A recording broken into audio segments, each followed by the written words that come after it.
Bien, bueno, bueno, vamos a comenzar. Ahí, sí, me dice Tamara que se escucha bien. Bueno, bueno. Buen día, ¿qué tal? Medio nublado hoy. Vamos a comenzar. Creo que por ahí falta gente, pero se puede ir sumando la gente que falta.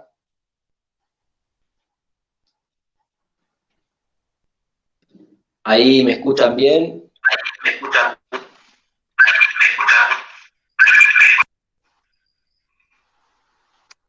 Parece que el micrófono de la compu estaba como interceptado por señales alienígenas, no sé, un ruido raro. Ya veremos de qué se trata. Por lo pronto estoy grabando con el teléfono también, emitiendo con otros usuarios del teléfono, que no falla. No sé. Bueno, parece que está todo armado para los teléfonos. Bueno, vamos a empezar la clase de hoy. Yo empiezo, si alguien tiene algún problema, me dice y me detengo, ¿sí? Porque por ahí doy como que se está dando la clase y por ahí no se escucha. Pero bueno, por lo que me dijeron, me dice Tamara que sí, Natalia también. Bueno, buen día. Vamos a empezar la anteúltima clase. Lo voy a decir con mucha pena. Esta es la anteúltima clase, antepenúltima, perdón. Nos queda la siguiente clase, que es de la unidad 4 de trabajos prácticos, que es grupo y subjetividad. Y después ya nos quedaríamos con una clase de repaso general. Empiezo por decirles el cronograma que ya está subido en la página, en la solapa que dice cronograma actualizado, es un archivo de PDF y lo voy a repasar ahora por cualquier duda, ¿sí? Mientras sigue sumándose gente. Eh, Como verán, fue siempre un cronograma tentativo porque no sabemos cuándo se van a restablecer las clases o cuánto tiempo se va a extender la medida de cuarentena, pero bueno, por lo pronto ya sabemos que va para rato y que seguro este cuatrimestre lo seguimos dando así, de esta manera. Y bueno, entonces, como les decía, hoy vamos a terminar de ver la unidad 3 de trabajos prácticos, hoy la vamos a terminar. Y la próxima ya vemos un texto de la unidad 4 y hasta ahí llegamos con este cronograma. Vamos a dejar una clase después para repasar y va a haber parcial recuperatorio y segundo recuperatorio al que esperemos que no llegue nadie, que todas las personas puedan aprobar en la primera o segunda instancia, con todo lo que vienen trabajando desde que empezamos, seguro que va a ser así. Repasando un poquito las fechas, la próxima clase vemos René Caes, Grupo y Subjetividad, que es el 12 de junio. La siguiente clase es creo que es el 19, es el repaso general, en el cual vamos a ver todos los textos que trabajamos en prácticos, más dudas que tengan de teóricos, que igual van a tener, como ya tuvieron para el primer parcial, reuniones acordadas por Zoom para repasar con la profe titular, pero van a poder repasar lo que quieran preguntarme y en la medida de lo posible les pueda ayudar.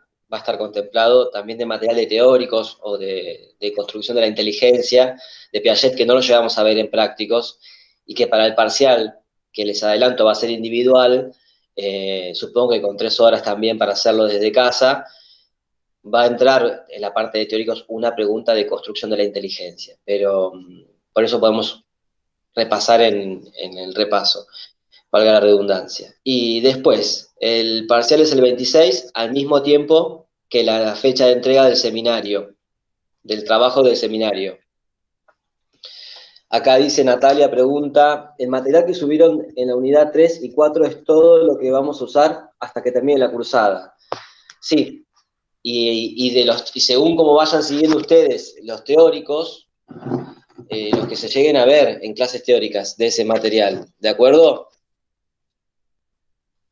Entonces, de prácticos, lo que vemos en clase. De teóricos, lo que vaya subiendo, lo que se vaya subiendo y que la profesora vaya dando en las preguntas y en las clases teóricas. El 26 de junio, primer parcial y fecha de entrega del trabajo del seminario. El sábado pasado ya estaba subida la clase 2 del seminario de práctica profesional y abordajes de problemáticas actuales de manera interdisciplinaria. Fue 20 minutos de una clase de Isabel Burgos, de género y un trabajo con población trans privada de la libertad. Y de mi parte un PowerPoint con algunos videos de lo que es el recorrido sociohistórico de lo grupal y en la actualidad mi experiencia de abordaje grupal psicodramático con la temática de masculinidades dentro de lo que es género y derechos. Fueron subidas, ese material fue subido y al día siguiente, el sábado, lo que hicimos fue un espacio de consulta para que pudieran preguntar lo que fuera necesario. Eso, no sé, creo que una compañera lo grabó, lo tenía grabado en un audio y lo iba a compartir. Yo le pedí que me lo enviara para que se los pudiera reenviar, que a mí me resulta más fácil porque hago un mail general, pero bueno, todavía no me llegó esa grabación. No sé si ustedes la tienen, si alguien la tiene y escucha este mensaje o ve la clase después, envíeme ese audio por favor, así se los reenvío, para que no se tome la molestia de reenviárselo a todos. Y, y bueno, después habrá un segundo recuperatorio, que es el 3 de julio, y el último recuperatorio a los 3 días después de este segundo, o sea, el 6, lunes, es un recuperatorio oral, ¿sí? Que va a ser por videoconferencia, como es la mesa de finales, o como fue la vez pasada, el viernes. Ese es el cronograma. Hasta aquí, ese es el cronograma. Y un poquito aspectos formales de lo que nos queda por delante, ¿sí? ¿Hasta acá alguna pregunta? ¿Algo que quieran saber del seminario, de las fechas, antes de empezar a trabajar con el contenido de la clase de hoy? Profe, ¿cómo estás? Buen día. Bien, buen día, ¿qué tal? Yo tengo una duda con la modalidad del trabajo que tenemos que entregar para el seminario. O sea, no me queda claro nada, pero no, o sea, no me queda claro cómo, si nos vamos a guiar con alguna consigna, si tenemos que orientarlo nosotros. Eh, o sea, porque género, como dijeron ustedes el sábado, como que abarca varias, o sea, dentro de la temática de género podemos abarcar un montón de temas, pero como que no me queda claro todavía cómo encarar el trabajo, digamos. Bueno, Evelyn, como cada trabajo lo da un docente o una docente diferente, y por ende lo vamos a corregir según nuestro criterio y nuestra experiencia profesional, las consignas también son particulares de cada temática. Para ordenarnos, lo que yo recomiendo es elegir una temática que te interese y una vez que esa temática ya la elegiste, te pones en contacto con los docentes y ahí les pedís la consigna. A mí, por ejemplo, Ah, ahí está, buenísimo. sí, a mí, por ejemplo, ayer me contactaron unas alumnas, es un grupo de 3 compañeras que ya están decididas en hacer género y derechos. Entonces les mandé la consigna por Ah, escrito buenísimo. y la consigna de cómo hacer el trabajo es, por un lado, lo formal, que está en el programa del seminario, que es letra creo que 12, entrañable 1,5, creo que 10 carillas, cuestiones así formales, ¿sí? Y después está la consigna según el trabajo que elijas. Si elegís género y derechos, mandanos un mail a Isabel o a mí, que te mandamos un mail en detalle la consigna y vamos haciendo un seguimiento. Buenísimo. Listo, Bueno, era esa duda porque me estaba como que no sabía cómo arrancarlo, no sabíamos con las chicas. Y bueno, también vamos a elegir género y derechos, así que después seguro te escribamos. bueno, bárbaro. Ahí dice Micaela, las preguntas, bueno, no las vamos a subir a todas las consignas, pero si, por ejemplo, Micaela, vos querés preguntar a María Laura, que dio la primera clase, cuál va a ser la consigna para su trabajo, se la podés pedir. Si no, no hay obligación de compra, te puede mandar la consigna y no hacer el trabajo con María Laura, por ejemplo. Nos podés mandar un mail a Isabel o a mí por correo de aula virtual y también te mandamos la consigna. ¿Ves la consigna? ¿Te interesa, no te interesa? Podés dejarla pasar y seguir con COVID-19 y salud o la última clase de educación y derechos. pero para que no se entorpezca todo, y no sé, me parece como que decidimos que era más organizados y personalizado. Si eligen el tema, se ponen en contacto con los docentes y ya hacen la tutoría y el seguimiento. En el caso de género y derechos, va a ser elegir una, está por escrito, pero bueno, se los digo un poco verbal, no con tanta precisión como por escrito, pero es elegir una problemática vinculada a la temática de género, eh, y trabajar con ciertos ejes, que tiene que ver con el trabajo grupal, pensar una intervención en la temática que elijan y articular derechos, género, articular dispositivo grupal, y creo que otro eje más era, y explicar y describir la intervención que harían con esa temática. Si es, por ejemplo, problemática de personas trans en situación de privación de la libertad, como es el trabajo de Isabel, es un ejemplo, ¿sí? Si eligen masculinidades y lo que hizo la patota en Villa Gesell de Rutgers, que mató a un chico, que es un caso de violencia de género, bueno, que es el homicidio ese que hicieron en Patota. ¿Cómo trabajaría la masculinidad, por ejemplo, en la cárcel con estos chicos, o la revinculación a la sociedad desde lo que son las masculinidades, por ejemplo, ¿no? Pero pueden buscar otras problemáticas y la idea es que piensen una intervención, la describan, la expliquen, cuenten cómo sería el ejemplo, articulando esos ejes, ¿sí? Pero bueno, no dejen de mandar por mail para que vayamos armando una lista de quién va a elegir el tema y les mandamos la consigna por escrito que queda mejor explicitada. Bueno, no veo más preguntas ahí, pero pueden agregar preguntas en el cuadro de chat. Vamos a introducirnos un poquito en la clase de hoy. Hoy no sé si les llegó temprano un mail, sí, que les envíe el texto que yo les había prometido la vez pasada que les iba a mandar, ya marcado con los fragmentos que trabajamos en clase, el de Facundo Blester, y el texto que trabajaremos hoy, también marcado y con unos links que son como referencias como para enriquecer el universo contextual del texto, que tiene que ver con 8 minutos de una explicación de 3 ensayos de una teoría sexual, que también está explicado en el último teórico y en el anteúltimo teórico de la profesora titular, y otro link que habla de una población originaria de Estados Unidos, que son verdaches o dos espíritus, que también la autora Silvia Bleichmar toma como ejemplo para hablar de la temática de género. Y, y bueno, también les envié un PowerPoint, una diapositiva con la que vamos a trabajar hoy.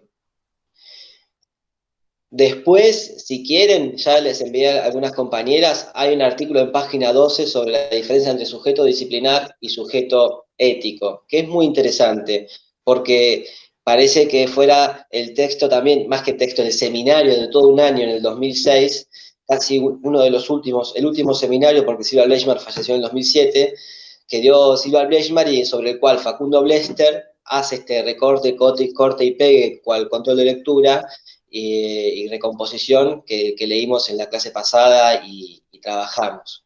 Es un artículo de página 11 que sintetiza mucho la propuesta para pensar la sexualidad de Silvia Bleichmar, también lo que es su propuesta para repensar el concepto de perversión en psicoanálisis. Es como, se los voy a mandar después si quieren como texto complementario para entender un poquito, y aparte como es un artículo en un diario, tiene una lectura accesible. Y el texto que vamos a ver hoy es un texto de Silvia Bleichmar, que ya veníamos hablando de ella, como una autora de las más creativas que dio la Escuela Argentina de Psicoanálisis en estos últimos años, con un recorrido extenso, desde que parte de la sociología, llega a la psicología y continúa con el psicoanálisis, y que hace una teorización propia a partir de la lectura de Freud, del psicoanálisis, y permite pensar problemáticas sociales y siempre también desde la clínica. Hace siempre no es una clínica que ella hace del psicoanálisis con niñes y adolescentes y adultos como aislada del contexto social, para nada. Permanentemente pone en tensión los conceptos de los casos individuales con la subjetividad de la época y las problemáticas sociales, y toma aportes de Castoriadis. Es una autora muy interesante para seguir leyendo, y que en género, sobre todo, el texto que vamos a ver hoy, para mí es clave porque hasta el momento se venía trabajando con los aportes de Freud, pero claro, iban quedando un poco fuera de época, sobre todo lo que es los tres ensayos de teoría sexual. Estos tres ensayos que, como explicó la profesora titular en los teóricos, son un intento de explicación para dar cuenta de ciertos fenómenos con los cuales Freud se encontraba en la clínica con adultos, como pensar a posteriori, desde el presente, pensando, mirando hacia atrás, cómo habría sido esa sexualidad infantil a partir de la cual las personas con las que Freud trabajaba contraían neurosis, y desde la actualidad iban hacia el pasado con esta idea de una teoría de la sexualidad para entender lo que pasaba en la actualidad con sus pacientes. Freud recurre a esa forma creativa de teorizar al respecto de los fenómenos con los que se encontraba. Pero esa teoría, esos tres ensayos de una teoría sexual, que están resumidos en un video que les mandé, es un texto de 1905, que porque sea de 1905 no quiere decir que deje de ser hoy día, como dice la autora, revolucionario en muchos aspectos, pero en otros deja mucho que desear, en el sentido de que ya se fueron produciendo cambios sociohistóricos en la subjetividad, y muchas disciplinas aportaron a la temática de género y sexualidad, y ese texto, con sus teorías del momento, queda un poco desactualizado. Por eso es interesante el artículo que leemos, publicado en 1999 en la revista de psicoterapia, de psicología, propuesto por Silvia Bleichmar. Es interesante porque ella, desde su teorización originaria, no es que hace aportes al psicoanálisis, sino que hace una propuesta de psicoanálisis más actual e incluso vinculado a lo social y a la clínica, muy bien articulado en ese sentido. Aquí en este artículo ella da una posible propuesta general y en particular para pensar cuestiones vinculadas al género, a la identidad sexual, al concepto de perversión, y por último, como les digo, como ella nunca abandona la clínica, y es interesante para pensar la clínica como un espacio de praxis, de ida y vuelta de los conceptos y la práctica, propone un caso de una persona que vive en México, que se llama caso Martín, Marta, que no fue paciente de ella, fue una persona entrevistada por una socióloga. Silvia Bleichmar recoge ese artículo de la socióloga y la entrevista, que es más del orden no psicoanalítico, sino sociológico, y trabaja sobre esa entrevista y estructura ese caso como ejemplo de todo lo que desarrolla anteriormente, ¿sí? Así que vamos a tratar de seguir ese orden, el orden que propone el texto, para que ustedes también tengan una estructura, y es lo que voy a intentar hacer ahora. Espero que no explote, que no salga humo de acá, porque voy a tratar de compartir pantalla, ¿sí? Con el PowerPoint que hice, y espero que se vea, que vaya bien. A ver, voy a cerrar el chat y voy a presentar pantalla. En este, seguramente, como la compu va medio lento, se vaya a ir mostrando de a poquito, ¿sí? Ustedes lo puedan ir viendo de a poquito. Mientras tanto, si se les ocurre alguna pregunta mientras hago esto, me pueden preguntar. Yo se los envié por las dudas, por si no se mostraba. Ahí está, presentar ahora. Ahí está, presentar. Aprieto fuerte el botón como si eso hiciera que anduviera mejor la compu. Eso es traigo esto de la inteligencia más concreta. Una pestaña, una ventana. Ahí está.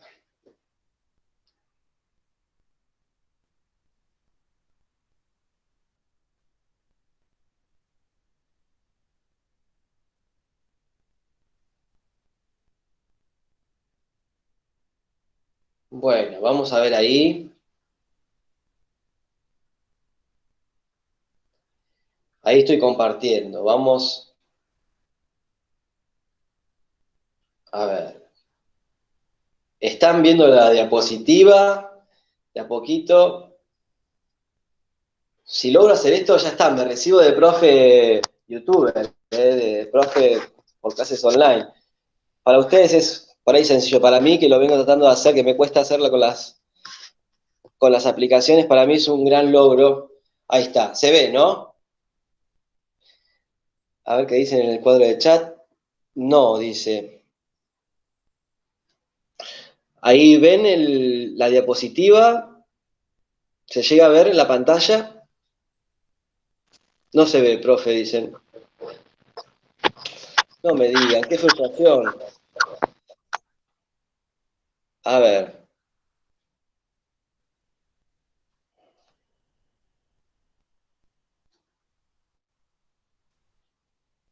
Qué raro que no se pueda ver. Bueno,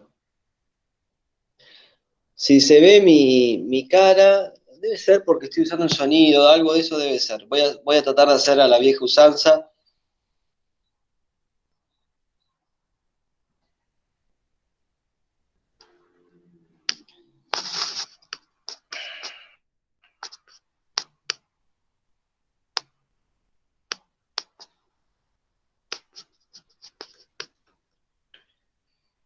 Bueno, ahí.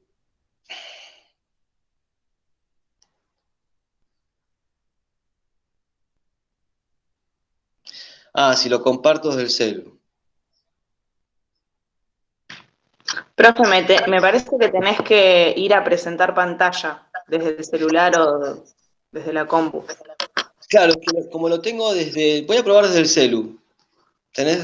Me diste una buena idea. Como lo tenía en la compu, a ver. Ah, ahí sí se ve, Ahí me se dicen. ve, ¿Sí? Bueno, sí, perfecto. sí. Claro, yo lo veo. ¿El resto lo ve? Sí, ahí una compañera compartió también. Ah, genial, genial. Bueno, cualquier cosa si se deja de ver, avisen y recalculamos.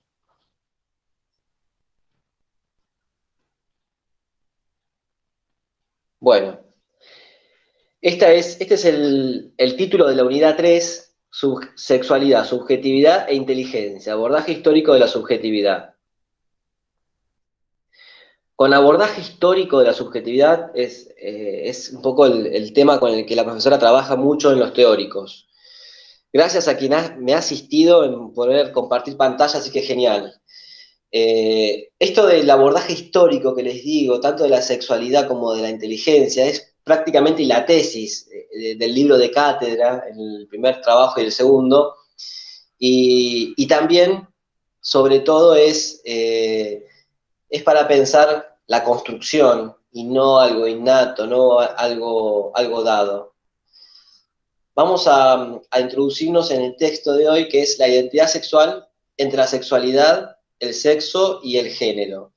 Fíjense que la autora plantea que su tema va a ser la identidad sexual y va a plantear una tensión entre conceptos como la sexualidad, el sexo y el género. Y la identidad va a estar entre esos conceptos. Es importante ahora destacar que cuando hablamos de identidad, ya lo trabajamos un poquito, lo trabajamos en lo que fue. Perdón, si hay una compañera que quiere entrar a la clase. Sí, voy a tratar de dejar de compartir pantalla para poder darle lugar. Yo tengo que permitir el acceso, sí. A ver, le voy a tratar de dar lugar.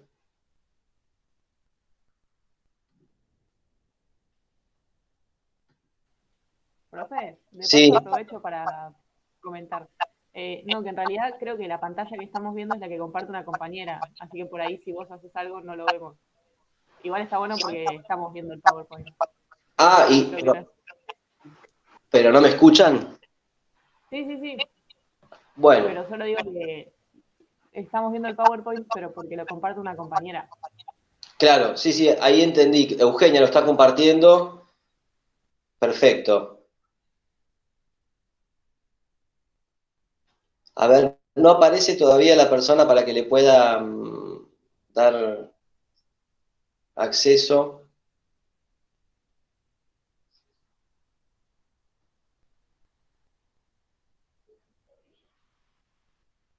Bueno, vamos a seguir. Ahí está. Bueno, este primer carilla, esta es la anterior. Acá tenemos una síntesis del texto, es decir, el título del cual estábamos hablando recién, que tiene que ver con la identidad sexual. Cuando hablamos de identidad, lo que hacemos es pensar en el yo, dentro de lo que es la segunda tópica de Freud, cuando empezamos a hablar de las propiedades del yo, que el yo tiene un aspecto inconsciente y otro aspecto que lo liga con la conciencia, ¿sí? Con el control de la motilidad, con el afuera. Es para pensar que estamos en este aspecto, retomando aportes de Freud, por eso sigue siendo psicoanálisis, para que ustedes también puedan localizar a la identidad del lado del yo, ¿sí? Con aspectos conscientes y con aspectos inconscientes. En este texto, Silvia Bleichmar primero hace un reconocimiento de la situación y se encuentra que en la práctica clínica, tanto como en lo social, hay trastornos de la sexualidad ligados con los cuales ella se encuentra y que los conceptos clásicos del psicoanálisis no le permiten explicarlos o trabajar del todo, ¿sí? Entonces recurre, como yo les había dicho, a una revisión de los 3 ensayos para una teoría sexual de Freud y hace una crítica, y de paso con esta crítica ya ella va proponiendo su mirada de la sexualidad, su perspectiva. Después hay otro inciso en el texto que habla de identidad de género, ya más en detalle, de identidad sexual, y revisa, como les había dicho, la redefinición y hace una redefinición del concepto de perversión. También partiendo de cómo lo proponía Freud y cómo ella lo retoma. Para eso piensa después un caso paradigmático, porque permite trabajar todos estos aspectos, que es el de Martín Marta, que está dividido en 5 tiempos, 4 tiempos y un tiempo final. Y por último tiene sus conclusiones la autora. En este sentido, no tenemos que olvidar lo que trabajamos en la clase pasada, que es las coordenadas de la constitución psíquica y de la ética pensada como coordenadas en las cuales se constituye la subjetividad, ¿sí? Que preexisten a la constitución subjetiva, ¿sí? Las coordenadas de la ética. Eso separa a la ética, al sujeto de la ética del sujeto disciplinar. El sujeto disciplinar es producido por una disciplina, ¿sí? Que delimita qué se puede hacer, qué no se puede hacer, por un discurso que dice qué es y qué no es. En cambio, ella, cuando es llamada, Silvia Bleichmar, a trabajar por el Ministerio de Educación, a trabajar lo que es la cuestión de los límites y de la disciplina en las escuelas, ella piensa que más que trabajar con la disciplina desde un sujeto disciplinar, hay que estudiar las condiciones previas para la instalación de la ética en términos de coordenadas que ordenan la subjetividad, ¿sí? Parte de una cuestión más de raíz, incluso.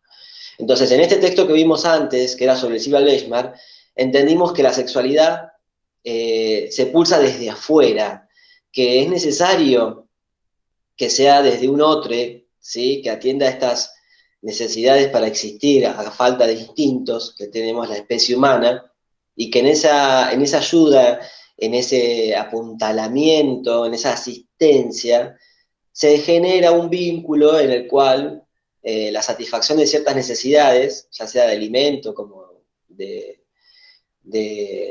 necesidades en términos de expulsión de alimento o de ingesta, en esa asistencia se produce un placer o displacer, y eso ya empieza a cualificarse en términos de sexualidad, ¿sí? Lo que vimos en este sentido es que es necesaria la decodificación de un llanto, la recepción y decodificación de los mensajes que emite un bebé, el poder ser pensado ese bebé o ese cachorro humano como como una persona, y en ese sentido hablamos de una doble función, de narcisismo trasvasante, de instalación de la pulsión y al mismo tiempo de delimitación de bordes para la instalación de esa pulsión y de una mirada que homogeneice, ¿sí? Que no parcialice, que homogeneice.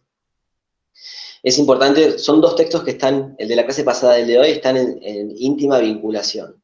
Entonces, después de repasar esto, voy a pasar de página y ya nos vamos a introducir en la crítica de los 3 ensayos de una teoría sexual. Como verán en el cuadrito, tenemos aquello que Silvia Gleichmann critica y aquello que rescata y sintetiza o propone.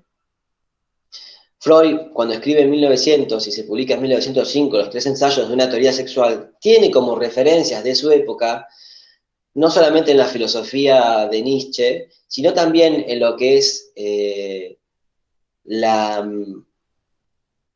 biología, la teoría de la evolución de Darwin.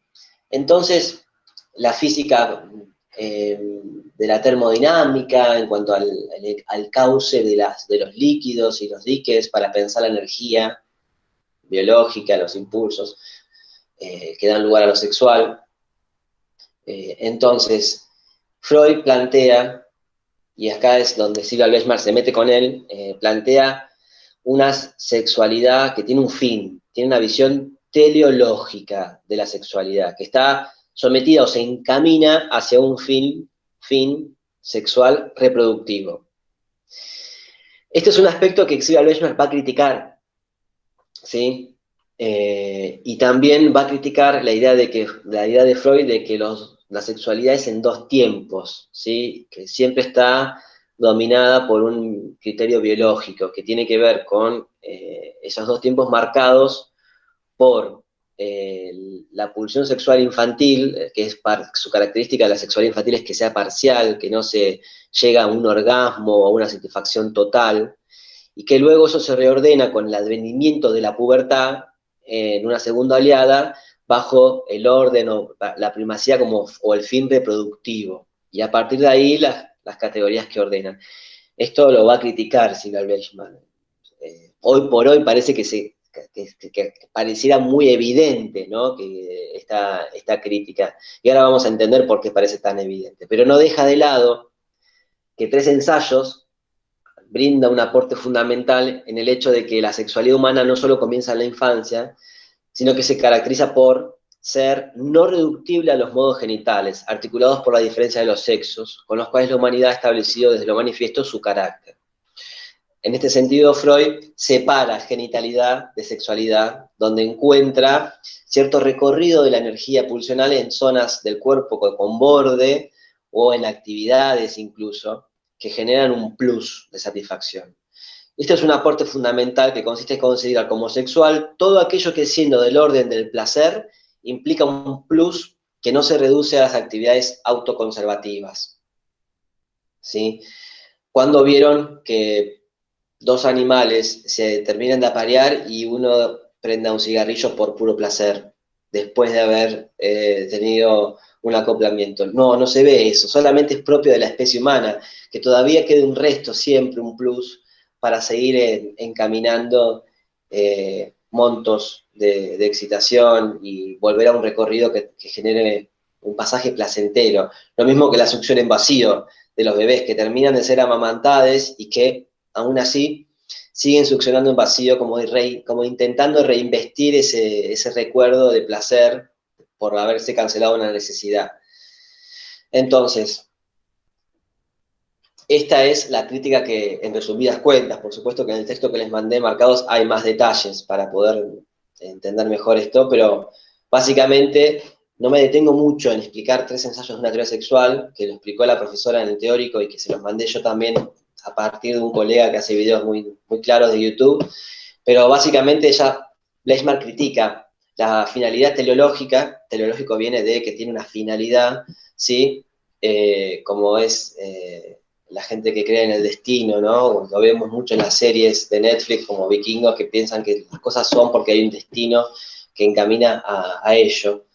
Y la dominancia de lo biológico, que pareciera que en un principio Freud se sirve de ese criterio para pensar la sexualidad aunque él la separe, que ese es un aspecto que toma Leishman, de un fin solamente genital, sino que más que nada con lo que es placentero cuando se trata de un plus, de una actividad que no se reduce a lo autoconservativo. Pasando de pantalla, los dos tiempos de la sexualidad humana no corresponden a dos fases de una misma sexualidad, sino, para Bleichmann, a dos sexualidades diferentes. ¿Sí? Acá es como si ella rompiera, cortara el hilito de lo que para Freud era la sexualidad en dos etapas o en dos oleadas, ¿sí? Y, y ella habla de, y permite, esta ruptura de pensar dos sexualidades distintas, permite pensar dos coordenadas distintas para pensar y localizar los fenómenos con los que nos vamos a encontrar, ya sea de lo que en Freud es pregenital y posgenital, ¿sí? Ya sea una desgranada de los cuidados precoces, ¿sí? De quien asiste a esa cría humana, que todavía al no tener instintos no puede sobrevivir por sí sola, implantada por el adulto, productora de excitaciones que encuentran vías de ligazón y descarga bajo formas parciales. ¿Sí? Esto es un resumen de lo que ella en el texto que vimos en la clase pasada plantea como la sexualidad que es exógena, que no se nace con la sexualidad, sino que se produce y nos la producen desde afuera en la asistencia que recibimos, ¿sí? Cuando venimos a este mundo. Entonces, lo que hablamos también de narcisismo trasvasante es, ¿se acuerdan del líquido que iba como contenido al continente, que era el frasco?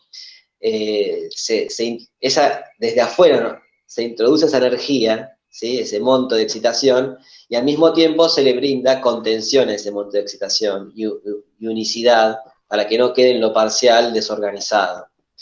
Cuando se habla de descarga bajo formas parciales, tiene que ver con esto de una parte y no la totalidad, ¿sí? Con esto de las zonas erógenas por separado y no organizadas bajo un orden, como sí suele ser después, que es la otra sexualidad, la adulta, con primacía genital, que ya en lo que es la práctica sexual están incorporadas los genitales, establecido en la pubertad y ubicada en el camino madurativo que posibilita el ensamblaje genital. Esta palabra es importante, ensamblaje genital. Ya no habla como Freud de la primacía de lo genital como que la sexualidad al fin es la reproducción, ¿sí? Y si, no es y si se desvía del fin reproductivo es una práctica perversa. No, no. Acá el autor habla de un ensamblaje genital. Y es un ejemplo para retomar. Ella da como ejemplo en el texto, acá no lo puse en la diapositiva, una película que trata sobre una persona que vuelve de Vietnam con una lesión, que creo que queda paralítico o hemipléjico, y en la película se plantea el interrogante de cómo va a ser el reencuentro sexual con su pareja, que lo estaba esperando en Estados Unidos. Y tienen un encuentro sexual. No tiene un fin reproductivo, no están en juego los genitales de él, pero no deja de ser una escena sexual, no deja de ser un ensamblaje, ¿sí? Con ingredientes y con elementos pregenitales de la ternura y también de, de una práctica que no es vista como perversa porque se desvía del fin sexual, ¿sí? Y toma muchos aspectos parciales de la sexualidad. Hoy en día, y no hace mucho también, la sexualidad también se produce, se establece, se comparte a través de dispositivos, lo que es, por ejemplo, y lo vamos a tomar como un caso para tratar, lo que son las formas alternativas del encuentro sexual con un otro.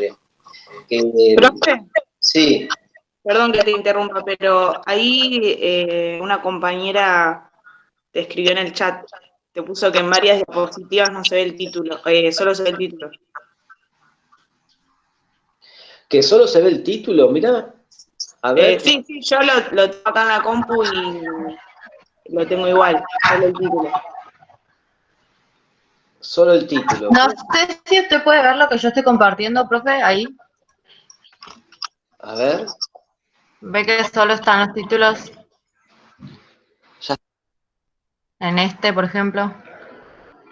En este también.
No sé si todo escucha. ¿Alguien lo está escuchando? Ah, No, no. nada. Mm. Profe, no se está escuchando. No se escucha el profe.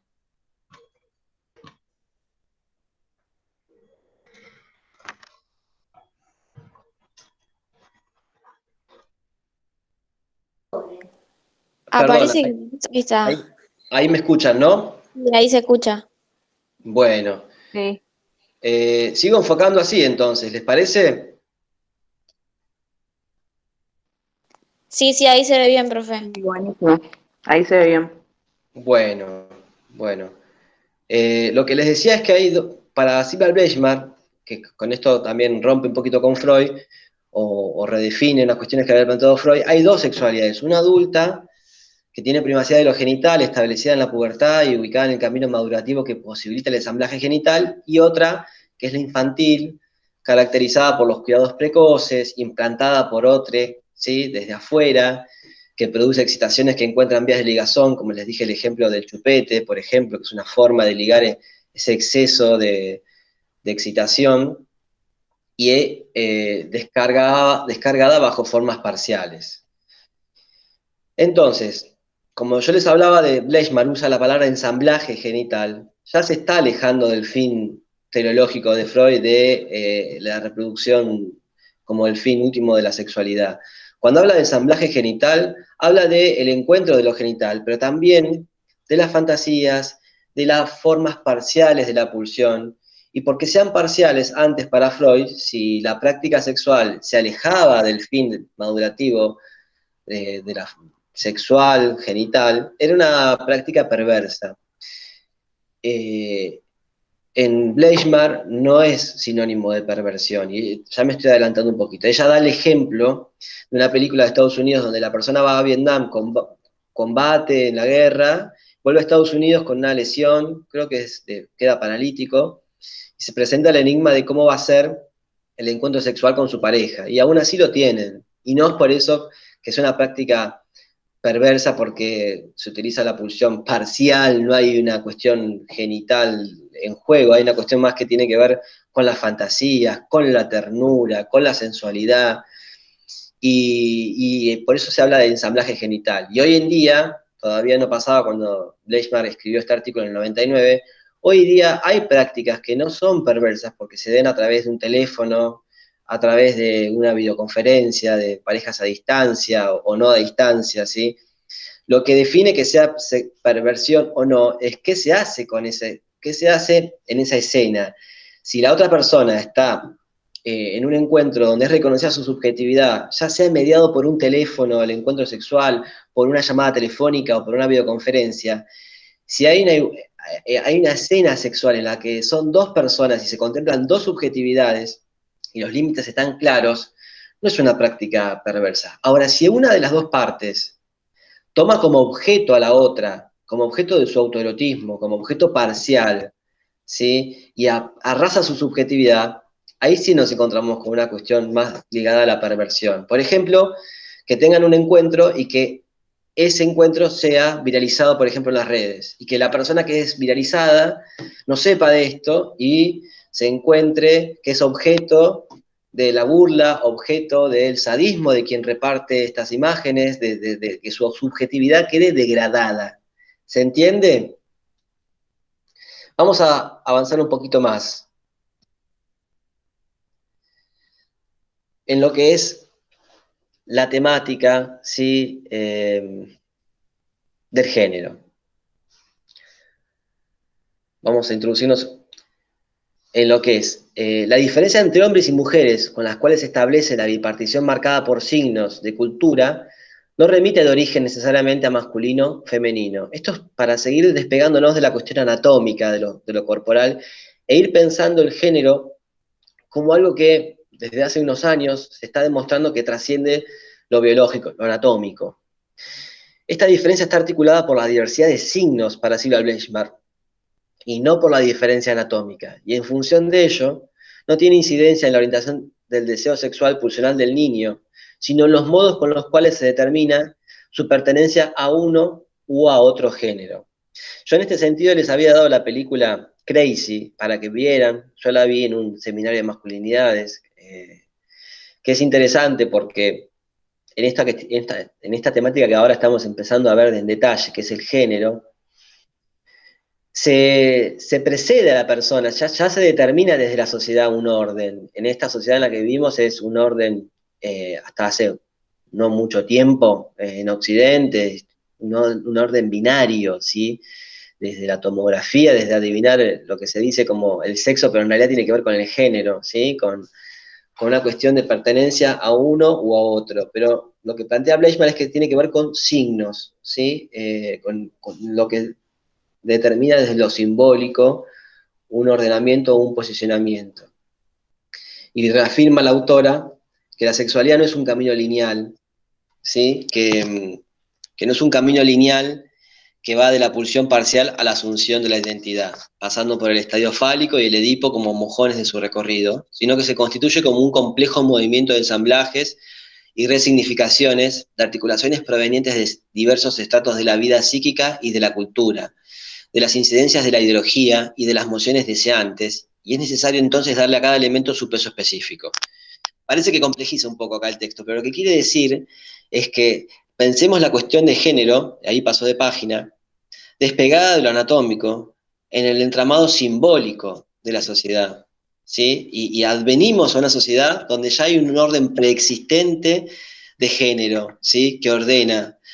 En ese sentido, el ejemplo que ella trae también de las tribus o poblaciones originarias verdaches, es que en esas sociedades ya hay un ordenamiento que no es binario, ¿sí? Y que por eso también, y no porque no sea binario quiere decir que sea más flexible, sino que es otro orden que antecede, ¿sí? A la construcción de la sexualidad, que hay tres géneros en las verdaches. Por eso les mandé un videito de una entrevista. Entonces, retomando la diferencia entre género, sexo y sexualidad, la noción de género es un elemento central diferenciador respecto a categorías sexuales. Los estudios de género implican un avance importante al propiciar un deshacimiento de los enunciados que hacen a los modos de representación, tanto femeninos como masculinos, de una presunta dependencia de la biología, como un relato directo de la anatomía constituida en tanto sustrato de toda producción ideático-ideológica y generando nuevas posibilidades de abordaje de la cuestión. El psicoanálisis, en tanto acoge y pretende otorgar un lugar a los llamados estudios de género, remite a la delimitación y reposicionamiento conceptual de esta noción respecto a su objeto y al corpus central que considera las posibilidades de delimitación de la operatoria sobre la cual mismo define. En este sentido, acá me voy a volver sobre mí porque veo que a veces también hace falta un poco de cara a cara. Cuando hablamos de la noción de género acá, vamos a traer discursos que tienen que ver más que nada con la sociología, por ejemplo. Cuando hablamos de género, hablamos de esos roles sociales ya definidos de antemano, esas conservas culturales, de los tipos de ser varón, de ser mujer, que ordena, que ahora se usa una ceremonia que antes, en algunos lugares, ¿no? Que antes de saber lo que dice una ecografía, si la anatomía es de una forma o de otra, hay muchas personas que lo que hacen es esperar o mandar un pastel a una panadería que hacen el relleno de la torta según sea de un color o de otro, ¿no? Esto tiene que ver con una cuestión que poco tiene que ver con la cuestión sexual en sí, sino más bien con un ordenamiento de ser varón, ser mujer, podemos agregar no binarie, ¿sí? Yo creo que dentro de muchos años ya va a estar instalada, que ahora se empieza a hablar, pero ya va a estar instalada la noción de no binarie, por ejemplo, ¿sí? Esto va a seguir cambiando, pero tiene que ver con lo social, con las significaciones sociales respecto de ser varón, de ser mujer. Ahora incluimos no binarie, ¿sí? Como una nueva categoría. Pero fíjense que son categorías, y estos estudios de género lo que hacen es romper con muchos discursos religiosos y anatomistas que ordenaban y obstaculizaban mucho la libertad de las personas para poder construir más libremente su identidad de género. Vamos a pasar a lo que es la identidad sexual. Ya no estamos en los roles, en los estereotipos del ordenamiento social, vamos a ir a la identidad sexual, ¿sí? Acá voy a enfocar a la pantalla y en lo que es la identidad sexual, me parece que Eugenia lo está tomando. Ah, ahora se toma bien, ¿no, Eugenia? Sí. Ah, perfecto. No tengo que... perfecto. Bueno, en la identidad, ahí está.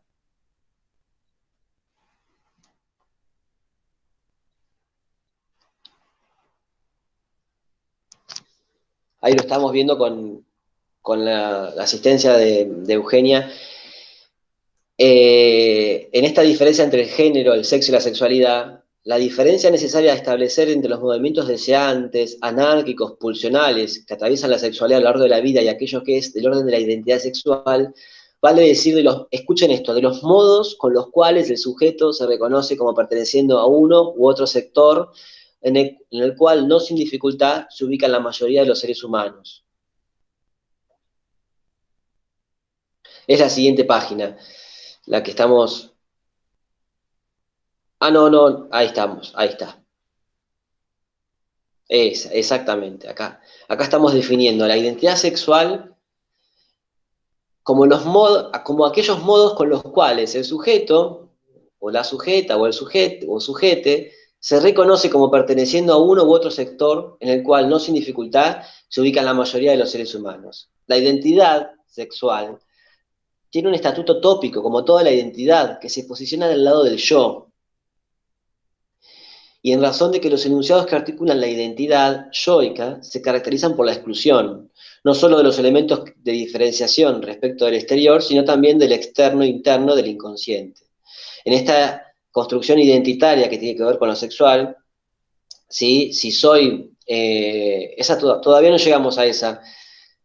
Si la autora propone que si soy argentino no soy uruguayo, si soy hetero no soy homo, si soy bi no soy ni hetero ni homo. Y en este sentido, como tiene que ver con la identidad del yo, puede ser también que al afirmar algo se esté negando otra cuestión a nivel inconsciente. Pero aclara la autora que a nivel inconsciente, como lo expliqué hace 2 clases, en el inconsciente hay otras normas de funcionamiento que en la conciencia. En la conciencia está la lógica que conocemos como si es esto, no es esto otro, de la negación, por ejemplo, de la disyunción o esto o aquello. En cambio, en el inconsciente está todo junto y mezclado, por decirlo, ¿sí? Mal y pronto, pero no lejano a lo que les quiero transmitir. En el inconsciente no opera esta lógica, opera la lógica del proceso primario. En ese sentido, hay muchos enunciados que pueden ser eficaces en la conciencia y el yo es quien resignifica en función de su posicionamiento, de su identidad sexual. ¿Qué me gusta, qué no me gusta, qué deseo, qué no deseo? Soy homosexual, tengo un sueño heterosexual, es el yo al despertarnos quien lo cualifica, ¿sí? Como tal. Y quien puede advertir, uy, qué impresión, qué asco, o qué feo, o me angustia, soy homosexual y tengo un sueño heterosexual y me angustio, o viceversa, ¿sí? Es el yo el escenario que cualifica estos contrainvestimientos, estos otros enunciados que operan en la identidad sexual. Y si pasamos de diapositiva, vamos a la pirámide, ahora lo que tenemos es una redefinición del concepto de perversión. ¿Y seguimos insistiendo con esta idea de perversión? Sí, porque nos vamos a encontrar con situaciones en las que tengamos que deslindar este concepto, que operar, intervenir con familias, con casos en niñez y en adultez, e incluso con discursos que podamos identificar como discursos de una persona que es perversa o que está generando una situación de opresión ante otras personas también. No toda la cuestión de la perversión tiene que ver con lo sexual en sí mismo, no explícitamente. Muchas veces tiene que ver con una cuestión laboral, con una cuestión de poder tener un compañero o una compañera que arrase con nuestra subjetividad, ¿sí? Que no nos tenga en cuenta, que seamos objetos solamente de un interés personal de esa otra persona, que nos acomode o nos desacomode como una ficha, sin pensar en cómo nos sentimos o quiénes somos, arrasando con nuestra subjetividad. Entonces, de vuelta, Silvia plantea el concepto que ya venía trabajando Freud, que es el polimorfismo de muchas formas perverso. ¿A qué se refiere Freud más precisamente con este concepto? Es la pregunta de la cúspide de la pirámide.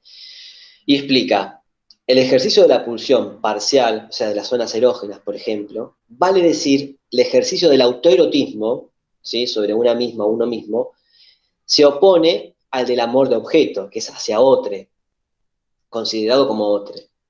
En la relación de amor al semejante se ceden los modos de autoerotismo que pueden causar sufrimiento moral o físico al otro.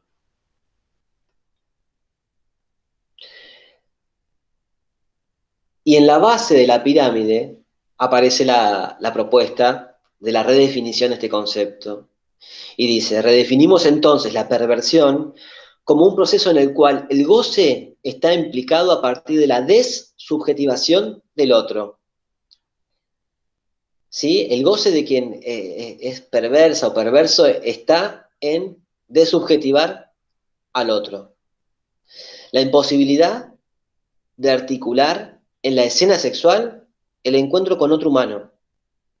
Si no es otro humano, es la dificultad para pensar al otro en el encuentro, en la escena sexual. Más bien, no como humano, como otra, como cosa, como cosificación. La perversión, el autoerotismo ejercido sobre el propio cuerpo, perdón, la perversión, el autoerotismo ejercido sobre el cuerpo de otro, despojado este otro de la posibilidad de instalarse como sujeto que fija los límites mismos de la acción, no solo sexual, sino intersubjetiva. ¿Sí? Hasta acá lo que ella está tratando de definir es, más que la práctica en sí misma, ¿sí?, el posicionamiento, el encuentro, si es un encuentro entre dos subjetividades que se reconocen como tal, o si es una escena en la que una sola persona está disfrutando como si fuera consigo misma, pero usando al otro como objeto de ese disfrute, ¿sí? Donde ya no hablamos de algo físico, sino que hablamos de cómo concebir en la escena a la otra persona o a otros.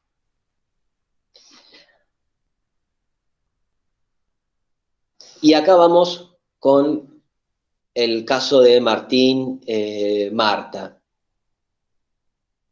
Este caso que yo les comentaba hoy, que es tomado de una entrevista sociológica de una persona que vive en México, y que permite entender mucho de lo que ya viene desarrollando la autora, en tanto de la complejidad de estas nociones y cómo el psicoanálisis propone unas herramientas para no quedar encasilladas todas las cuestiones en temáticas de género, solamente identidad sexual, sino ver todo en un ensamblaje. En un primer tiempo, este caso lo voy a leer un poquito medio rápido, se trata de para Bleichmann, un relativo trastocamiento de la identidad de género, entendido a la identidad de género como las atribuciones realizadas por la cultura respecto a aquello que corresponde asumir como conducta social en concordancia con el sexo biológico. Estas atribuciones son del orden social y político y corresponden a lo que hemos denominado en otros momentos del orden de la producción de subjetividad, modos históricos, políticos de producción de sujetos sociales. Y aquí podemos intervenir con lo que es, por ejemplo, podemos pensar para intervenir con lo que es la heteronorma, como también una atribución realizada desde la cultura y desde el capitalismo, para que en esta atribución haya, desde un punto de vista patriarcal, haya una superposición de un género sobre otro, o una primacía de uno sobre otro, o de quien ordene cómo son, en el caso, por ejemplo, conocido de Occidente, Dios, que ordena cómo tienen que ser el género, las relaciones de género, desde el vamos es varón, ¿sí? Y es quien habla de una primacía y ordena quién tiene que hacer tal cosa y quién no.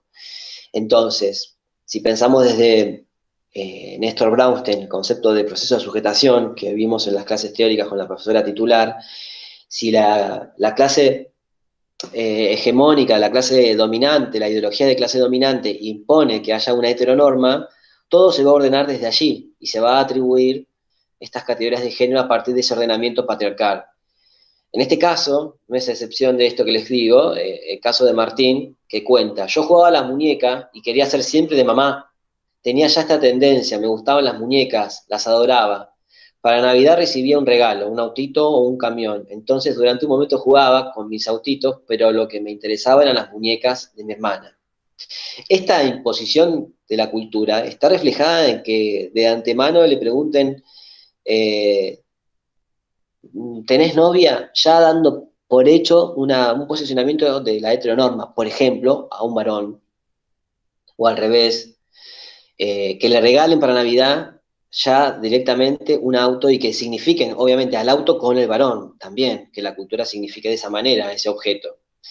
Se trata de un deseo por los objetos femeninos, en el caso de Martín, un deseo de ser mujer antes de que ello represente algo desde el punto de vista de la sexualidad genital, ¿sí? Estamos hablando del género antes de que se estructure la sexualidad genital, ¿sí?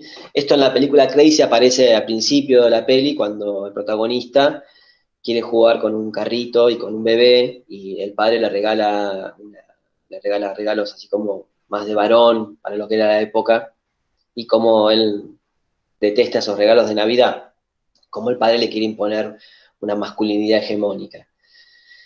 Hasta acá es el primer tiempo, ¿no? Cómo se va presentando el caso. En un segundo tiempo, que es un poco más largo el relato, ¿por qué? Porque acá incluye una, digamos, una intención de cierta curiosidad por lo sexual en relación a lo masculino, ¿sí? Me gustaba ver a los varones hacer pipí, lo que más me fascinaba era ver a los adultos en la sala de baño, ver su aparato. Yo tenía ya eso es lo que me llevaba a la homosexualidad, y no lo lamento, pero lo que ocurrió es que antes de que yo quisiera hacerlo, se me forzó a hacerlo. Un vecino me forzó a hacer el amor con él. Yo tenía 6 años, ¿sí? Acá tenemos un caso de perversión. ¿Por qué? Porque este vecino no considera como semejante, como sujeto a Martín. No lo ve en su subjetividad, que es un niño de 6 años. Lo utiliza como objeto para su propio autorotismo. Y esto es el abuso, arrasando la subjetividad de Martín. Ante la pregunta realizada por la entrevistadora acerca si él creía que el vecino había notado aspectos feminizados en él antes de tener relaciones sexuales, responde sin duda, pero yo qué sé. Imagino que él había notado que tenía tendencias homosexuales. Tal vez él lo notó, o tal vez era precisamente un perverso, uno de esos que les gusta hacer el amor con chicos. Me gustaba ver a los varones hacer pipí. Un vecino me forzó a hacer el amor con él. Yo tenía 6 años. Bueno, acá se ve que lo copié 2 veces. Luego, sobre esto se impone el abuso. El abuso inscribe un modo de goce que el niño, como hablábamos de la sexualidad que viene desde afuera, ¿sí? En este caso, no solamente vino desde afuera, sino que rebalsó a la subjetividad de Martín, ¿sí? Fue un exceso. El abuso inscribe un modo de goce que el niño no ha escogido, no porque no pudiera escogerlo a posteriori, sino porque es anticipado por el adulto, y es en este movimiento donde se forja algo del orden de la articulación, trastorno de género, elección de objeto sexual, el lanzamiento precoz de la sexualidad genital, intromisionada por el adulto, ¿sí? Se va generando un ensamblaje entre aquello que se venía dando de su identidad de género, que se interesaba más por cuestiones que tenían que ver más con el rol femenino de aquella sociedad, ¿sí? Y el interés por lo masculino en cuanto a lo sexual, ¿sí? De ver el hacer pipí a los adultos, a los varones. Y esto se mezcla también, se entrelaza con un exceso de sexualidad proveniente de este adulto que abusa de Martín, que es la intromisión de la pulsión por parte del adulto, justo en este momento que estaba atravesando Martín de fascinación por la diferencia anatómica. Es un tercer tiempo ahora el que se constituye cuando, al llegar al colegio, sus compañeros de colegio y profesores significan ese modo de elección genital estableciendo un anudamiento entre identidad y deseo sexual.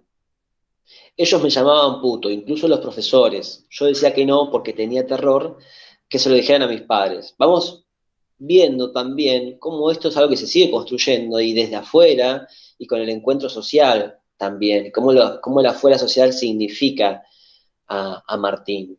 Por eso vamos al cuarto tiempo, donde él encuentra a otros homosexuales, en este caso travestis. Yo creía que eran mujeres, pero alguien me dijo, no, son hombres vestidos de mujeres. Yo no lo podía creer, pero me dije, si son hombres, entonces puedo ir con ellos, ser como ellos. Quiero parecerme a una mujer. Entonces ellos me sostuvieron, me ayudaron. ¿Sí? En esta sociedad en la que vive Martín, no había posibilidad de ser varón homosexual. Él tiene que, él encuentra para poder desplegar su identidad, encuentra un grupo de pertenencia que son travestis, que son para él, hombres para él, ¿sí? Vestidos de mujeres. Entonces se siente seguro y desde ahí encuentra un grupo de pertenencia desde donde poder sentirse a resguardo, a salvo. En este momento el travestismo es el modo de poder acceder a la relación con un hombre a partir de la asunción de una identidad femenina. El deseo de vestirse de mujer no aparece en la infancia, sino solo de poseer los objetos que las mujeres poseen. No es difícil a partir de otros desarrollos que hemos ya iniciado sospechar que se trata de obtener algo del orden del padre a partir de asumir el lugar de la niña.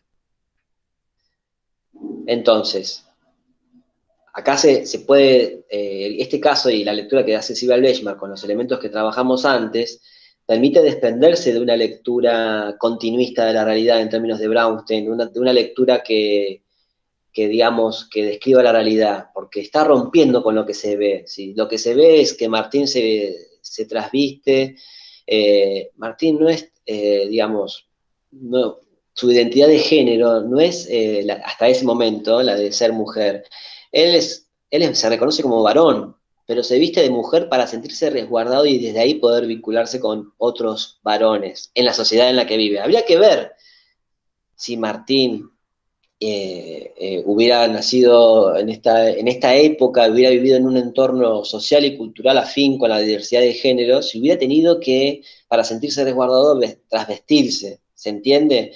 Con estos conceptos rompemos con la realidad y tenemos herramientas para pensarla de una manera más integral y hacer una práctica científica desde el psicoanálisis y entender más en detalle la lógica de lo que está sucediendo con Martín, que después Martín, ya en una última etapa, asumido definitivamente como Marta, no estamos dejando de hablar de la identidad y de identificaciones y del yo y de la identidad que se sigue construyendo permanentemente. Martín, asumido definitivamente como Marta, decide desembarazarse de la ropa masculina y devenir mujer a través del intento de una cirugía. Sin embargo, es acá donde se plantea el conflicto. Él continúa considerándose homosexual, no mujer.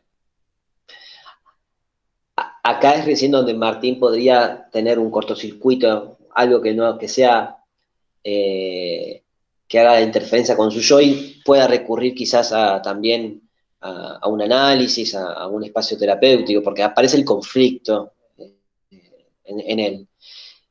De todas formas, él reafirma su homosexualidad, pero dice, sé que he devenido casi una mujer, quiero decir físicamente, todo mi cara, mi cuerpo, soy una mujer, ¿no? Eso no quiere decir que para ser una mujer yo renuncie a ser un homosexual. Es porque tengo miedo de la gente que me camufla en mujer, pero en mí mismo estoy orgulloso de ser homosexual, porque he oído decir que muchos homosexuales han sido gente importante en la historia, ¿verdad? Escritores, pintores, entonces sí, se puede estar orgulloso. Y en este sentido, cuando hablamos de se puede estar orgulloso, vamos a ver en la clase que viene con CAES lo que es la intersubjetividad y lo que son las alianzas inconscientes y los pactos de negativos. Esto de que, por ejemplo, la marcha del orgullo gay sea tan importante y que tan importante sea su presencia en las calles, permite que las personas puedan sentir un lugar de pertenencia, para poder desplegar su identidad y tener el derecho a tener una identidad. Lo mismo podemos decir de la marcha del 8M con el ser mujer, lo mismo podemos decir del Ni Una Menos, como formas de representación colectiva que también, al generar identidad, rompen con las identidades impuestas por el sistema, por una ideología de clase dominante, y permiten al romper con esos otros discursos, permiten instalar nuevas prácticas, permiten subjetividades alternativas, ¿sí? Por último, esas fueron mis conclusiones preliminares, pero acá son las conclusiones del caso, ¿no? De Bleichmark. Cada uno de los elementos presentes en este somero material dan cuenta de que la identidad sexual, los rasgos atribuidos al género, la elección sexual de objeto, la curiosidad fálica, el goce genital, no forman parte de un continuo ni se manifiestan en una línea de articulación por sumatoria o que dependa de uno del otro. Cada uno de ellos debe ser remitido a sus propias determinaciones. Cada uno juega como causa eficiente la adquisición del otro, pero sin que ello implique que se puedan ordenar genéticamente. Para eso hay que ver el caso por caso, ¿sí? Cómo es en caso de una persona o de otra, y cómo se juega su identidad de género, cómo es su identidad sexual, cómo se da su sexualidad. ¿Se entiende? No podemos determinar a priori cómo es una persona por cómo se viste, solamente. Por último, las conclusiones generales de Bleichmark. La identidad de género no basta para recubrir la identidad sexual. En tanto prioriza los modos históricos, sociales, de producción de subjetividad, siendo insuficientes para dar cuenta de las formas de articulación del deseo que se genera en la intersección entre los sistemas psíquicos. Con esta frase podemos armar un seminario, ¿sí? Entre la biología y el... Antes de pasar a otras frases, en este sentido, la identidad de género no basta para recubrir la identidad sexual, ¿sí? Separar estas categorías es muy, pero muy importante.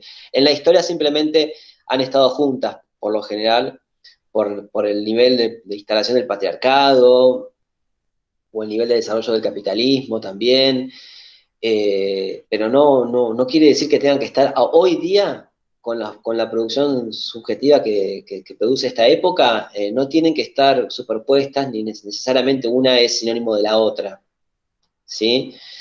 Y esto promueve mucha variedad, ¿sí? De combinaciones de género y de identidad sexual.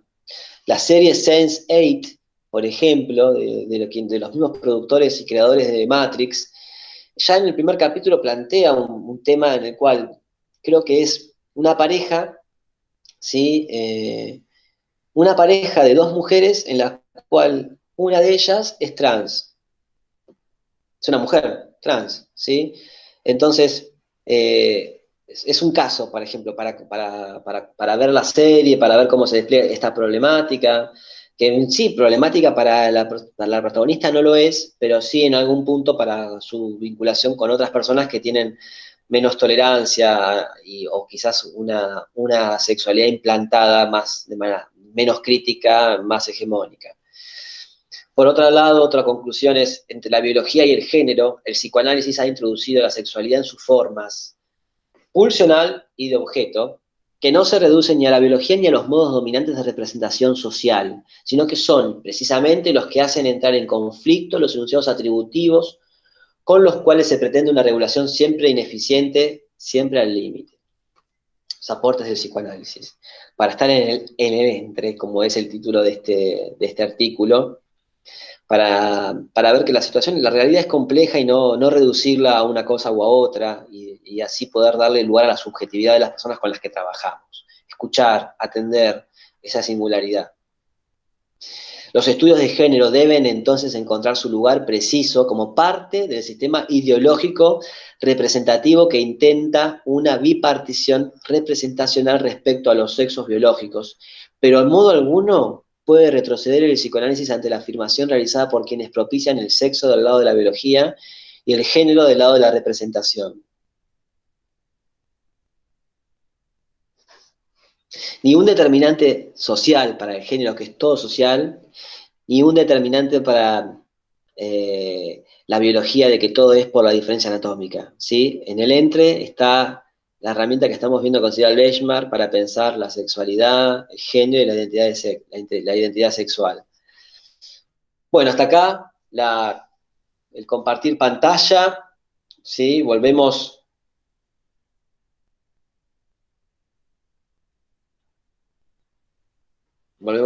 a la pantalla principal.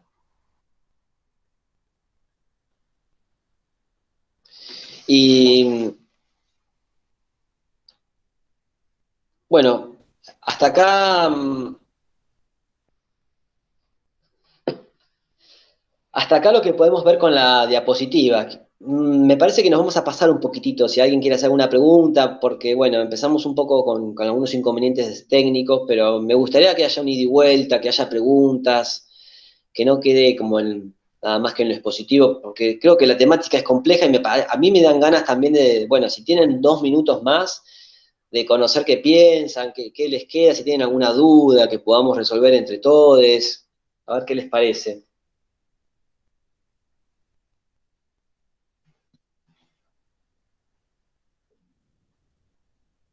Tal vez no era nada nuevo para ustedes, porque para ahí ya venían formándose en temáticas de género, o desde el feminismo habían accedido a discutir estos temas.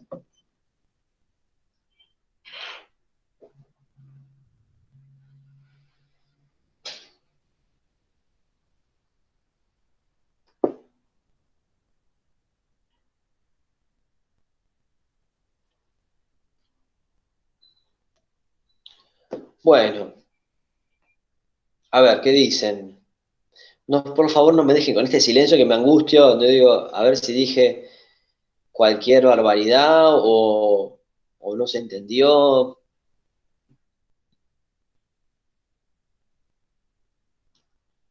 Te agradezco, Eugenia, por compartir. Sí, No, yo en principio lo que tengo como para decir sobre la clase de hoy es que sí es una temática re compleja, más allá de que los conceptos sean tal vez como no sean cotidianos por todo esto que está generando, eh, no sé si decirlo en términos de olas, pero con todo lo que genera el feminismo, de que tengamos como ciertas, o sea, que sepamos algo de la diferencia entre, no sé, la identidad de género o la sexualidad, a mí más bien como que me confundió un poco en lo que sabía de antes, eh, al momento de encontrarme con los planteos de Silvia. Pero está re bueno como para seguir profundizando y, no sé, darnos cuenta de que hace falta esa profundización, porque si no, como que queda bueno, sí, yo sé esta diferencia y a la vez no, por ahí no la sabemos tanto, no la tenemos tan aprendida con H. Eso nada más. sí. Bueno, que a veces lo que vos decís, Piaget lo llama también muchas veces como conflicto epistemológico, ¿no? Como un motor del aprendizaje, el encontrarte con premisas que por ahí no tenías vistas de esa manera. Creo que me siento un poco optimista al decir que quizás el psicoanálisis te esté aportando una mirada más, te esté sumando una herramienta tal vez a lo que ya conocías. Creo que es un poco la idea de este texto, conmover ciertas cuestiones del psicoanálisis de antes, como la crítica a tres ensayos, y discutir, porque Bleichmark, como Freud, como muchos autores y autoras, discuten en sus textos con interlocutores que saben que van a leer ese texto o esa revista o les va a llegar. Y también Bleichmark discute con ciertas teorías de la sociología, en esto que yo decía al final, de que no todo es determinado por lo social, ¿sí? Y acá tal vez hasta nos podamos introducir en discusiones más generales, que a veces me he encontrado mucho, por ejemplo, en psicología, cuando estudiaba y a veces también he dado algunas que otras clases, todo era determinado por lo singular, por el complejo de Edipo, por la crianza de la familia o el grupo de crianza. Y todo era pensado desde ahí. Y después, en discusión con colegas y compañeros, por ejemplo, compañeras de sociología, todo era, incluso también desde el marxismo, todo era determinado desde lo social, ¿sí? Digamos que no había casi libertad para elegir desde un sujeto a una sujeta. Lo que propone Silvia Bleichmark con su recorrido tanto de psicología, de sociología y de psicoanálisis es aportar un entre, ¿sí? Que es esto del psicoanálisis, de tomar la singularidad, no perder de vista lo determinante de lo social y encontrar una persona ahí, en esa tensión, una persona, una identidad, que si lo quisiéramos resumir, eh, toma aportes de la que es la cuestión de la temática de género a nivel ideológico, político, sociohistórico, representacional, y hace tensar esa categoría de género con lo que es la identidad sexual, ¿sí? Ya trabajada desde el psicoanálisis, ¿sí?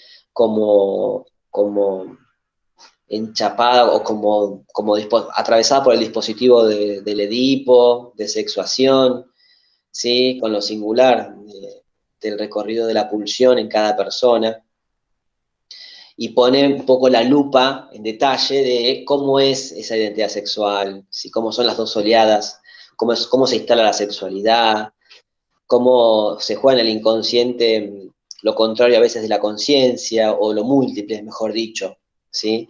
Cómo a veces la conciencia es o no es alguna cosa u otra, o es una cosa y otra, y el inconsciente es todo al mismo tiempo, solamente que lo que aparece en la conciencia es cualificado por la conciencia de una manera o de otra. Y ahí estamos hablando de la identidad sexual. El caso de Martín Marta hace pensar en no quedarnos con lo aparente, en ver varios matices del mismo fenómeno, y entender, como vos decías, Constanza, la complejidad del asunto, ¿sí? Porque me parece que el aporte también de Bleichmann es para que no nos pasemos por alto algunas cuestiones, que tengamos la escucha un poco más atenta, o la mirada con más detenimiento en situaciones que nos encontremos. Porque también pasar por alto algo que es importante de la subjetividad de una persona termina deviniendo en desubjetivante, ¿sí? Y si nuestras intervenciones tienden a trabajar con la subjetividad, los derechos, el reconocer derechos es reconocer la subjetividad de un otro. Entonces, en lo que es lo sexual y la sexualidad, esto nos aporta herramientas.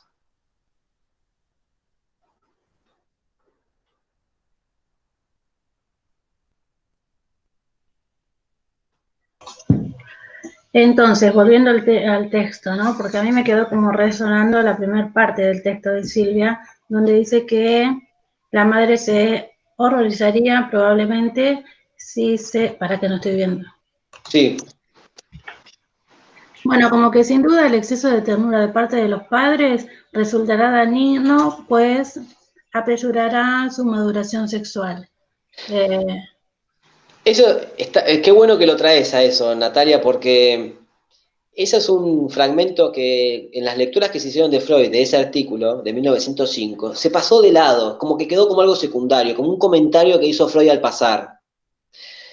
No sé, era un punto, era tan grande Freud, tan grosso en esto, que no se le escapaba nada a su escucha. Todavía no estaba él en condiciones sociohistóricas incluso de conceptualizar esto, pero es retomado por Sibel Bleichmann 100 años después, y dice, este fragmento que dice Freud, de que por ahí los padres se pueden exceder en su ternura, y esto puede generar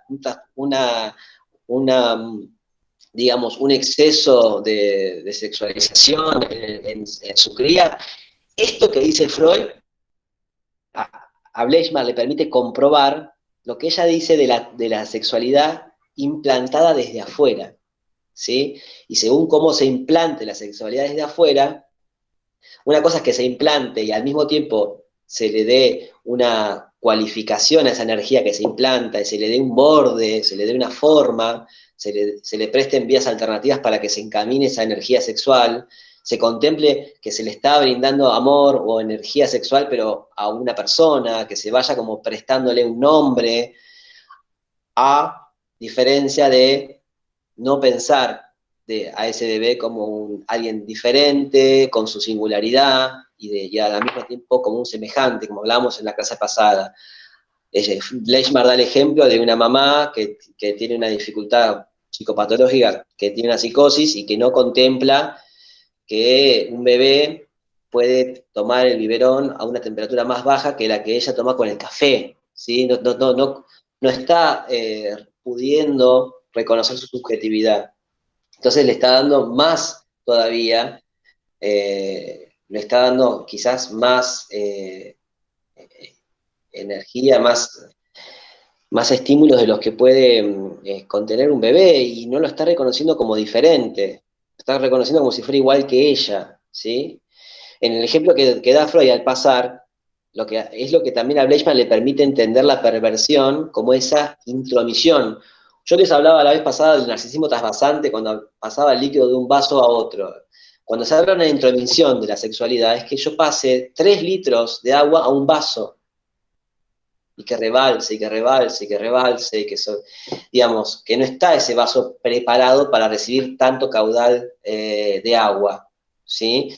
Entonces, con ese ejemplo que da Freud, habla también de cuando no opera en la sexualidad del adulto la represión sexual y toma como objeto de su deseo sexual a un bebé o a un niño, ¿sí?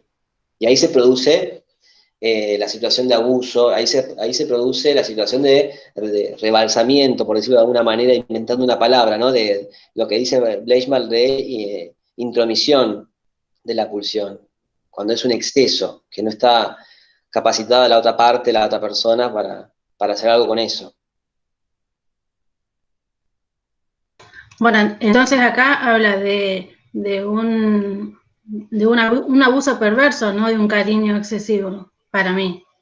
Porque yo puedo amar a mis hijos, pero no por eso le voy a inculcar perversión o los voy a incitar a, no sé, actos sexuales, por decirlo. Me parece No, que... cuando una cosa es mucho cariño, pero otra cosa es un exceso, ¿sí? Un exceso desmedido, que no está atravesado por la represión. Hay una película, hay una serie, bueno, está la película Psicosis, un clásico de Hitchcock, y está la serie, que es la precuela, que se llama Bates Motel, que es la historia de Norman antes de que entre al baño y agarre una cuchilla y haga un homicidio, un femicidio, ¿sí? Eh, en esa historia hay un vínculo de madre e hijo donde nunca deja de ser pensado como, nunca es pensado por esa madre como un hijo, es siempre pensado como su pareja, como quien la sostiene, como un objeto que satisface sus necesidades, no como una persona, ¿sí? Ese vínculo es enloquecedor y su hijo termina como lo muestra la película. Pero, pero bueno, creo que Bleichmann toma ese comentario del pasar de Freud y demuestra cómo ella piensa la sexualidad desde afuera, que se implanta, esa doble función de implantar la sexualidad y al mismo tiempo darle un recipiente para que se encamine, un nombre. Hasta ahí sería un poco eso que me parece re interesante, Natalia, para retomarlo. Bien, lo que no me quedó claro fue, miré la película que era para el texto anterior de la clase pasada, y bueno, no la comprendí realmente. La que era para el texto de hoy sí la entendí, porque bueno, habla de toda la represión del padre, de la época y todo esto con relación a lo que siente el hijo, ¿no? Y lo que le da placer o lo que le gusta. Pero la anterior, ¿vos me podés decir de qué se trata el nudo? Porque mató a todos los que supuestamente él quería y a la madre que supuestamente la odiaba, la dejó viva. Y queda ahí como en suspenso, como que se arrepiente, me parece. Esa película, tenemos que hablar de Kevin, es para pensar las condiciones de instalación de la ética.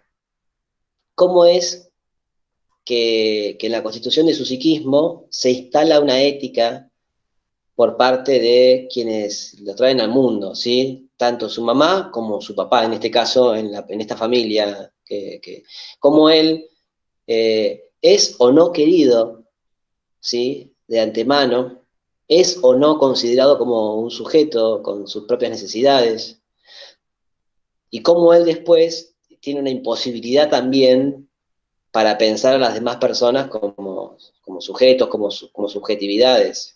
Por eso también el daño que produce, que mata a todo el mundo en el colegio, y no parece que tuviera remordimiento, ¿sí? Y es una película para mostrar cómo se va constituyendo esa ética o no ética, ¿sí? Hacia el semejante. Cómo la madre, cuando no lo soporta el llanto de él, con tal de evitar escuchar el llanto, se acerca a una obra en construcción que están martillando con una máquina y puede descansar, sin pensar lo que le puede producir a él, pero también ella totalmente desconectada del deseo de tenerlo, ¿sí? Que son esos casos en los que decimos, bueno, ¿cómo se puede haber evitado esto habiendo podido tener la oportunidad esta mujer de haberse preguntado por su deseo o no de ser madre y hacer algo con eso, ¿sí? De antemano. cómo ella no logra, sí cuando tiene una hija, sí cuando tiene una hermana, Kevin, pero cuando viene Kevin, no, es como si la Sí, hubiera agarrado de sorpresa.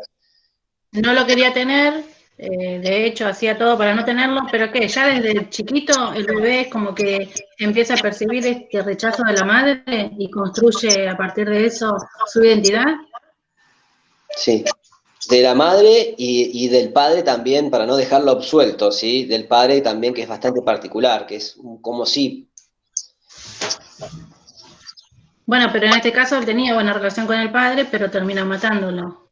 Sí, es un caso de crueldad total porque la deja viva la madre para que sufra de por vida la pérdida de lo que ella más quería, que no era él, sino era su hermana, su padre.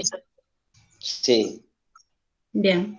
No, es terrible esa película, tenemos que hablar de Kevin, pero es para seguir hablando, ¿no? Da mucho que hablar, y sobre todo para no encasillarlo a él como un criminal y hacer una valoración moral, sino más bien entender cómo va a respetar la vida de los demás Kevin si la vida de él se constituyó de esa manera.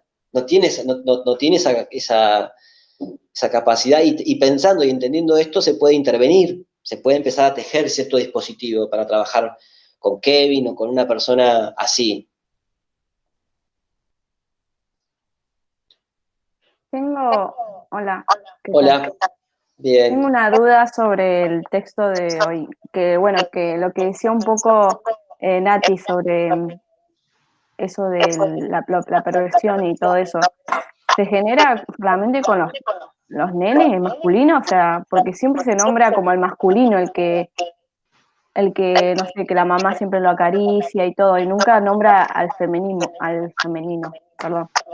¿Por qué? Sí, porque yo entiendo que porque en esa época todavía no estaba el lenguaje inclusivo como está ahora. Mm, Entonces, Sylvia Bleichbach, que en esa época tenía 60 años, cuando teorizaba, cuando tenía 58 años, podía pensar, por ejemplo, que en esa época, que a diferencia de muchos colegas que hasta el día de hoy piensan que psicopatologizan, ¿sí?, a la sexualidad de algunos pacientes porque no sigue la heteronorma, como que dicen que una persona que se trasviste o una persona trans psicopatologizan esa identidad como si fuera una perversión.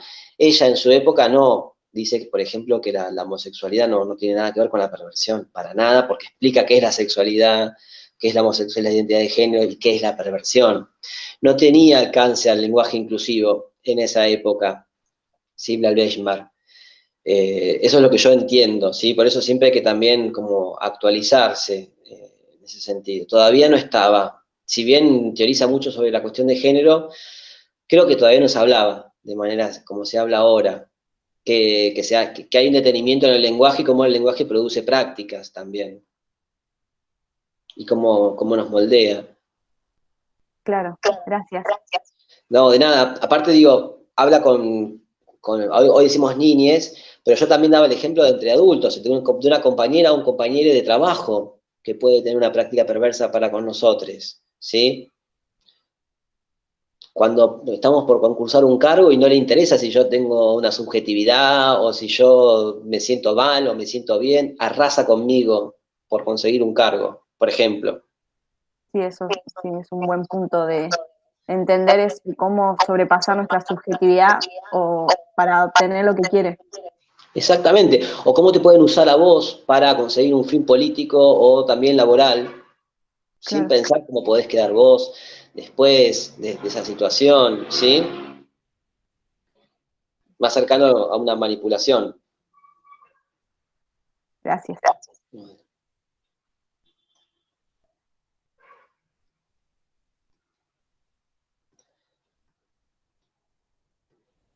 Bueno, ¿alguna pregunta más? Si no, ya podemos ir pasando la clase que viene al último tema de los prácticos, de grupo y subjetividad.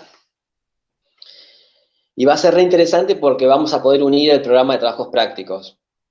Aunque sea un solo texto en la unidad 4, partimos del Código de Ética, Derechos Humanos, Práctica Profesional, construcción del aparato psíquico, subjetividad, capitalismo, constitución de la sexualidad, de la ética, y vamos a lo grupal y a la subjetividad. ¿Sí? Es el último aspecto que nos falta como abordar, y que hoy un poquito traté de dar ejemplos para pensarlo, a lo que es lo intersubjetivo, las alianzas inconscientes, los pactos negativos, qué pasa con el patriarcado y el feminismo, cuando hay una marcha en la calle no es lo mismo que cuando no las hay, con las personas, cómo se sienten.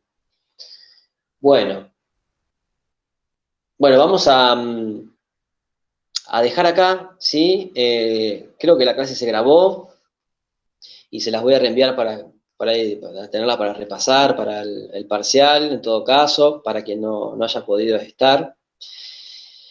Y bueno,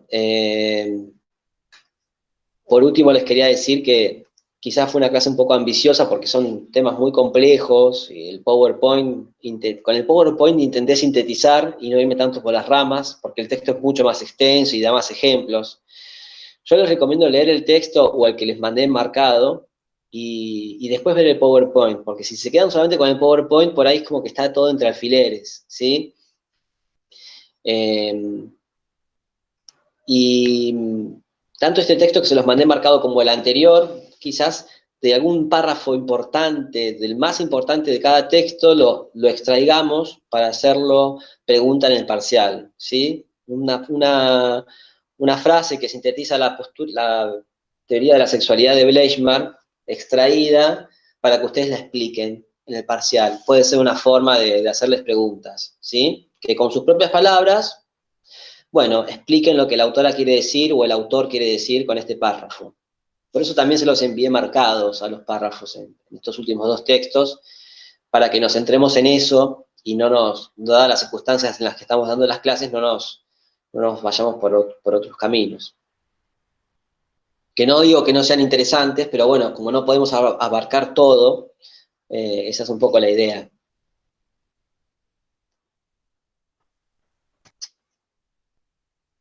Eugenia, muchas gracias por compartir la pantalla. No, está bien, profe. Igual quiere que le muestre cómo se hace, lo entiende, porque yo creo que las clases van a seguir siendo así y probablemente el cuatrimestre que viene va a tener que seguir dándolas. Si quiere le muestro cómo lo puede pasar. Le muestro Bueno. Mirá. Y te comparto mi pantalla. Porque yo puse compartir pantalla. Porque te aparece acá, mira. Es este. Presentar. Abrís presentar y una vez que tenés presentar, podés presentar o una pestaña, o una ventana, o tu pantalla. Bueno. Ahí elegís y pero tenés que irlo tocando y te tiene que aparecer un cuadradito azul alrededor y ahí y una vez que aparece el cuadrado azul se empieza a compartir con el resto. Bárbaro. No sé si lo entendió, pero...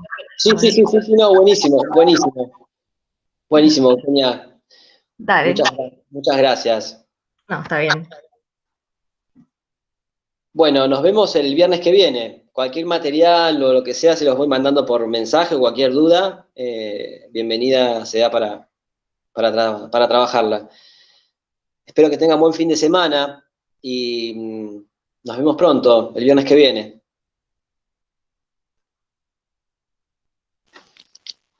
Gracias, profe. Chao. Gracias, profe. Nos vemos. Hasta luego. Hasta luego.